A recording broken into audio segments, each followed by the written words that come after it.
Hey guys, Andre here with Cinemorph.com. Today with a really special video review. We got the first 1/4 scale Iron Man by Hot Toys. Quite a milestone for them because they put out like hundreds of 1/4 scale Iron Man pieces, and now we got the first 1/4 scale complete figure. As you can see here, this is the Mark 43 from Avengers Age of Ultron. I put it into the landing pose, which worked out quite like a breeze. I mean, there was, of course, you need to know about some tricks here and there, but overall the execution to put this figure into the landing pose is much simpler than with the 1/6 scale collectible version of the Mark 43. So stay tuned for this video review, and we start out with the box itself. Alright, the box itself is already quite a work of art, I think. It has a very high quality cardboard. Here's the 1/4 scale Hot Toys logo, and here's the QS005 number. And as you can see, there are some nice metallic paint applications done. And the moment when you got the figure out, you already know this is a high quality collectible. It's quite a deep box, so you have two compartments. In the first tray you got the figure itself, nicely and clean laid out, just with the head sculpt and the full body of the figure. And in the second tray you got all the accessories.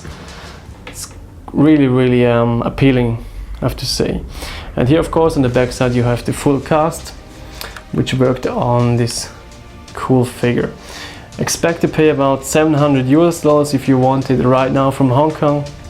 So it's quite a pricey deal, especially when you have to think about taxes and shipping. This is about 8 kilos, so like 16 pounds. So quite a heavy piece and extremely large. But as you will see in the video review in the upcoming minutes, it will be worth every penny, I have to say. Okay, let's do a bit of an unusual way today. I want to get it back to an upright pose, and let's start with a bit of articulation topics. As you can see here, there's a nice bend in the leg section. So the first thing you will do is to extend the legs back, which is an easy task. You can't break anything here. The next thing is you have to rotate the thighs. So basically you turn this down, and you already see there's a lot of space and room. And this free space can be closed down, of course, with these flaps here. So these are fully articulated, that you can avoid paint rubbing. And then on the back side, there's of course this mechanism that you already know from the 1/6 scale collectible line of Iron Man. So this is the button that you can press, and basically you press it and you slide the whole body up, and it will then click in place. So nicely covered up. Then a major topic in terms of the articulation, if you want to get it into the landing pose, you will need to know about these rotating thighs. This is quite a stiff joint here, so put a bit of force on it when you get the figure right out of the box, and you will see that you can rotate the thighs. And this is needed if you want to get the thighs up and put it into a landing pose. Then there's a second articulation. You can extend the legs. So this is now the extended version. If I put force in it, you will see they slide back in. This is already slided in. Alright, let's continue for the middle body section. Here on the abs, as you can see, there's a tape covering the middle section there. I'm not sure if you can actually scrub this off or take it off.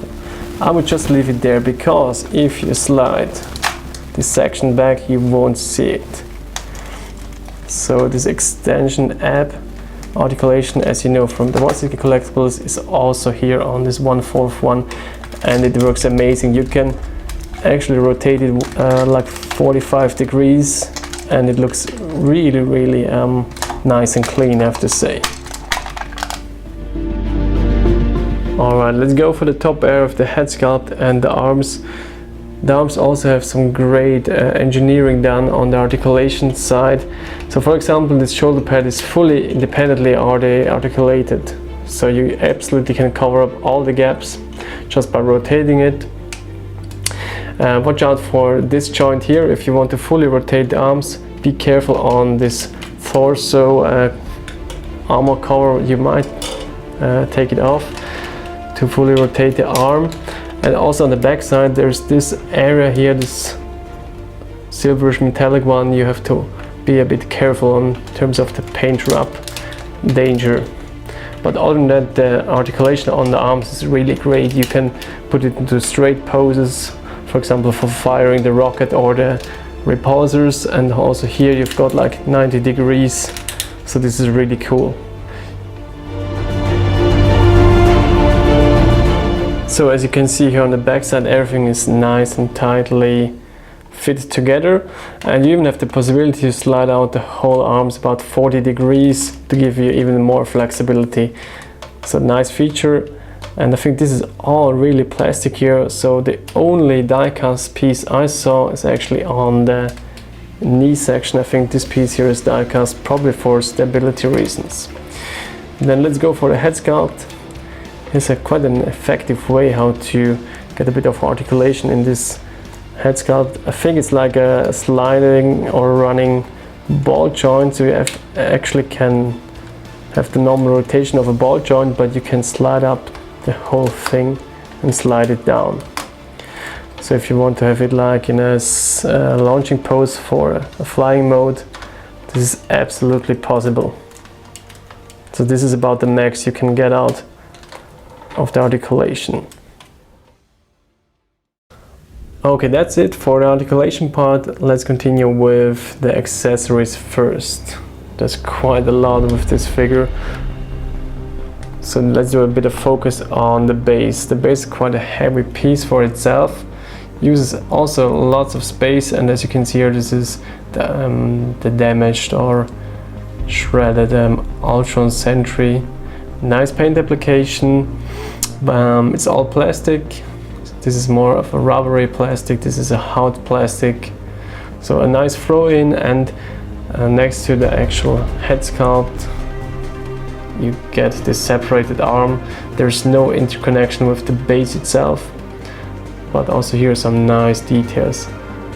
This is all like a rubbery plastic, but really cool. So you can, for example, have Iron Man ripping the arm apart from the body or something like that, and the body itself is just glued onto the actual rock structure there.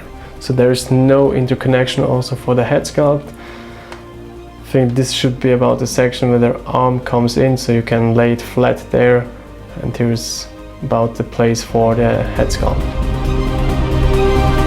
So here the base from the back side, and as you can see, Iron Man sits on these two flat rock structures here on the left and on the right side. You might can place feet also here on this side, but I didn't try that out yet. Then let's go for the accessories. First, the secondary head sculpt, which is this amazingly well painted and sculpted Robert Downey Jr. head sculpt. This is probably the best one by Hot Toys. I will put it on the body in a minute, but first of all, I think the highlights here are definitely these details here on the facial hair. I hope the camera can pick it up. So you basically see a bit of facial hair stubbles going on. And overall, this is really a lifelike portrait, I have to say, and probably the first time they really nailed Robert Downey Jr.'s likeness here. Okay, the next accessories are, this is like an alternative core for the arc reactor if you want to simulate an activated arc reactor without using the batteries. I'll show this in a minute. Then you have this useful tool for that you will need for the calves or the gauntlet section to put off the armors. Then you have different missile extension elements for the gauntlets. So you have basically you have two variants. So this is like a slided up version where you actually can put in the missile like this. and the whole missile then can be slightly slided front and back on this holding structure here. They're attached by magnets, and this is the second variant where you have like a more an enclosed missile launcher, and you always get a left and the right version, so this is only half the stuff that you get. Also, these missile pods on the shoulder area come in a left and right version. And then of course you have a lot of hand sculpts. These here are the articulated hands. I actually had a bit of a problem with this one, but now it seems to be right. So they can come off, but this is just a ball joint, so if this comes off, just put it right back in. And this is the articulated hand, and on the actual figure itself here, this is the repulsor hand in a fixed pose, and this is the fisted hand. And as always, you got like a left and right version with all of them. So let's go for the LED actions on the helmet head sculpt. As you can see here, it's activated now. And another detail that you see on the paint application, which is amazingly well painted, I have to say, that it's not totally clean. It's a slightly battle-worn look. There are some silverish, grayish streaks on it, but it's very subtle, and I really like it. Also here on the side parts, it's not totally clean. So for deactivating the LEDs, just take off the cover. It's held by magnets, and also here, these top parts you just can slide off. It's basically a lot easier than on the 1/6 scale pieces, and up there is the LED switch. So let's show the Robert Downey Jr. sculpt and how it's placed on the body. So first you have to take off this neck articulation. You have to use a bit of force actually. So there it is. And then here's the Robert Downey Jr. portrait. You have to slide in first this neck collar, which is a bit of a rubbery plastic. Not sure how this will hold up over time. Slide it in like this, and then just put in the human head sculpt here. So let's continue with the arc reactor LED, because there we've got something new. You have the switch here on the back side. This section is of course covered with this armor part that you just can take off with putting the fingernail up here. So it's nicely covered. And first let's show, there are actually two modes. You can hit the switch on the left side, and then you have only the arc reactor lit up. And as I said, this is the translucent version, but it's really cool and nice and shiny bright. The second mode, let's dim the lights down a bit, is on the right side.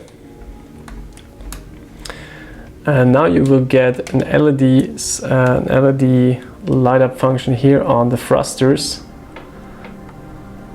And on the front part, or the front section, you will see that there's a blue light shimmering through the vents here. It's a lot more visible in hand. Might dim the other light down a bit. So here on the left and on the right side, you will see a blue light coming through. And that's nice. And the thrusters, on the first impression, I was not even aware that there were thrusters LEDs. So let's keep an eye out for them as well. So for the arc reactor, you can actually take off this front armor here. Then you have the translucent version. I think the gap is here on the left and the right side, where you can put in the fingernails as well. And then while pulling gently, the whole translucent part will come off. So like this. The arc reactor itself is a separate piece inside. And here is the white one Just basically just being put in, I think, like this. Yeah, that's about it. So it's a nice way for all these people that don't want to waste a lot of battery energy, but I will stay with the translucent ones. Okay, then for the arms, as you will see, there's a bit of armor that you can take off from the bicep section. So like this, you can see some cables painted there in brown and blue. And here we'll show you the missiles in a second. So you can take off this part of the armor, and then you have, as I said, two variants. For example, this one, just put it on with magnets and it will hold in place. The second is this one here with the enclosed missile, so that's quite nice. And the details are really amazing, I have to say. On the right arm I will show you the LED switch, which is basically covered up by this armor part here. So you can slide in with this tool that you get with the figure inside this section and just pull it gently off. And in there you got the battery compartment and the switch, and that's about it. So also here it works really flawless. Nice and easy. So for closing the LED overview, there's one thing that I missed out here on the gauntlet area. There's actually LED inserted into the upper side of the gauntlet. So if you activate the wrist repulsors, you will see that there's a blue light coming out. So now it's deactivated and now it's activated. It's very subtle and not that noticeable, but at least also here you have these blue LEDs. So then on the legs, as you can see, there are these air flaps that you can deploy or pull out of the actual thigh armor, and they close snugly and you won't see a thing. So this is very good engineering, I have to say. And the flaps themselves are a bit flexible. They're on a hinge joint and you can slide them out and in. So then other engineering topic is here on the calves. As you can see here, right next below the knee joint, you will find at the calves you find an upper part that you can slide out like this, and the lower part is the yellow one here. Just go below it with your fingernails and somehow try to pull it out. It uses a bit of force, but if you did it once, it gets easier time after time. But that's quite a nice feature, I have to say. And also something new that you haven't seen on other suits before. Then it gets even better. So below these air flaps there are blue LEDs, and the switch for this LED is behind this calf armor that you just can pull off. So basically you see there the battery compartment. Here's the switch, which is a bit here's the switch, so you just have to get in with your finger and then slide it over, and here we go. This is the calf light up feature. Let's dim down the lights a bit. So that's quite a nice effect, I have to say. Something different and really makes a difference, I have to say.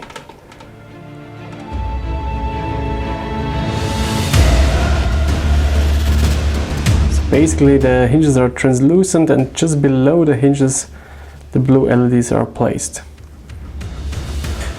Oh, and I almost forgot, of course, on the other part of the calves you have the same procedure. So these two arm elements here are also meant for sliding out. So you have a fully deployed, opened calf armor section, something like this. To accessorize, there's one last thing I missed out. So here you have these shoulder compartments for the missile pods. So you lift it up, and inside you have a little socket, which basically you just can put in these additional missile pod launchers like this. So they have no ball joint or something, they just look straight up next to the head sculpt.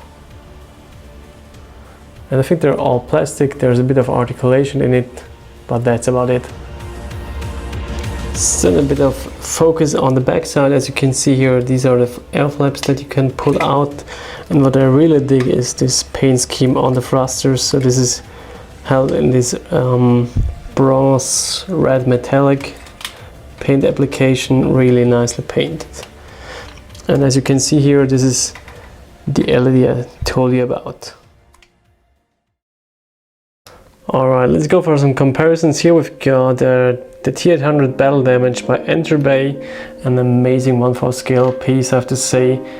Still admiring for years now. And as you can see, they're quite good in scale. It's I think quite understandable. Here we've got a endoskeleton below a human tissue, and here we've got a human inside a robot or armor, an iron armor. So basically I think it works quite good. And let's do a quick 360 that you get the full picture.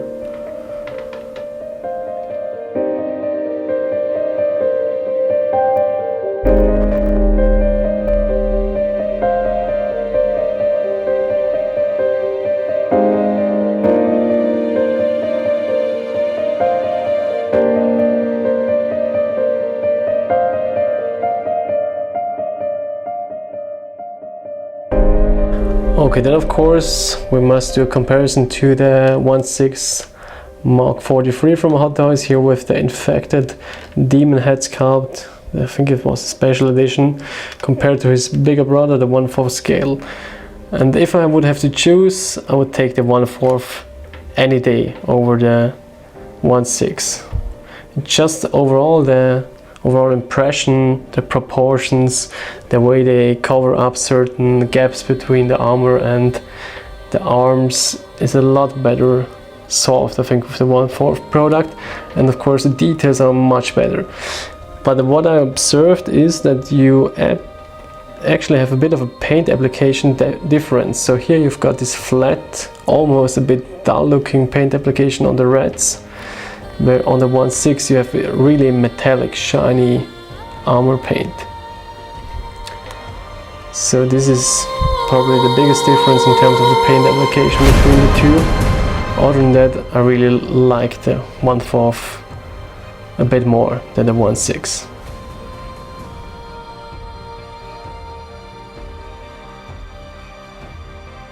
Alright guys, let's close this video up. As you've seen, there's a lot of extra features involved with this 1/4 scale collectible, with this amazing Iron Man product by Hot Toys.